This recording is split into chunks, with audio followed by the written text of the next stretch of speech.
Well, good afternoon. How are you? Well, I'm back from Baltimore and Johns Hopkins, and I'm getting a chance to go walk again, and it's very pleasant out this time of the day. The thing that upsets me, and perhaps you as well, is what passes for disciplined thinking. Let's start with Meadows. Meadows was referred by the U.S. Congress to the Department of Justice for contempt of Congress for not appearing and for not producing the documents that he was required to produce by a congressional subpoena. And Rip Van Garland has been sitting on this for 100 days. That's not law enforcement. That's not responsive. That is nonfeasance, malfeasance. So what do we have? We have a picture of a man, Garland, who is thought to be such a judicial person, thought to be wise and deliberate. But we see nothing of the sort.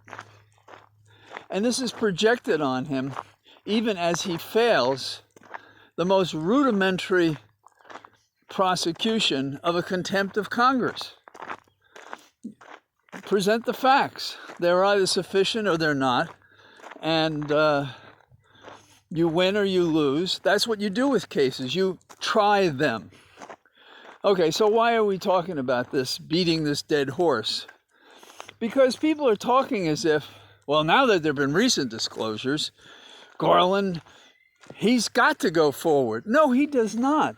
Why do we think that this inert metal that sits in the Department of Justice, doing everything about all sorts of other things, but the most important issue, which is the violation of our democracy by an autocratic coup to take over the government for a person who lost an election and lost it by a wide margin and came back with all manner of fraud to claim that the election was flawed, finding no proof anywhere of that, and then citing law that does not exist for a basis to challenge the electors when there were no parallel electors, there were no objections to the electors. So I listened tonight to TV, and I won't say who because I don't know that that matters, but the question was, can we prove intent? Really? Rudy Giuliani is reported as saying the night of the election, how do we deal with this? 4 words. We just say we won. Just say we won. Those 4 words. That was it. That's intent.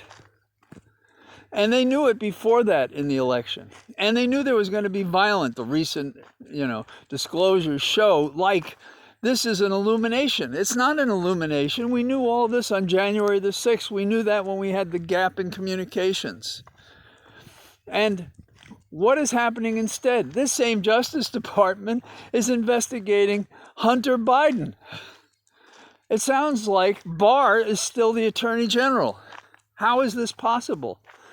Now, okay, so if Hunter Biden should be prosecuted, and it's so important, why isn't it important to be investigating Trump for trying to overthrow our government?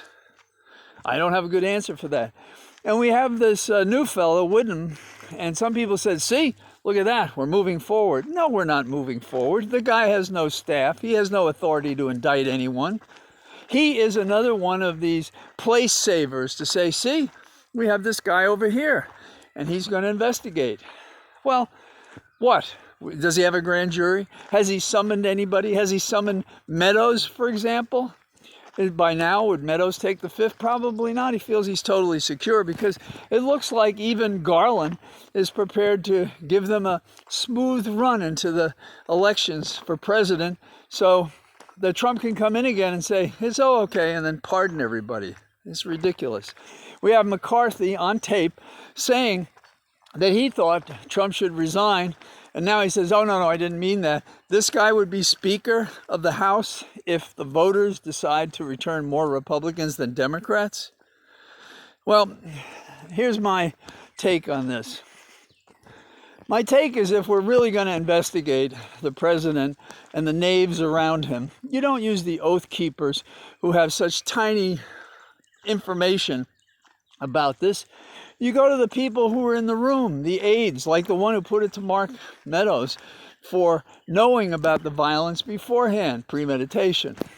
This is a premeditated coup. It's not an accident.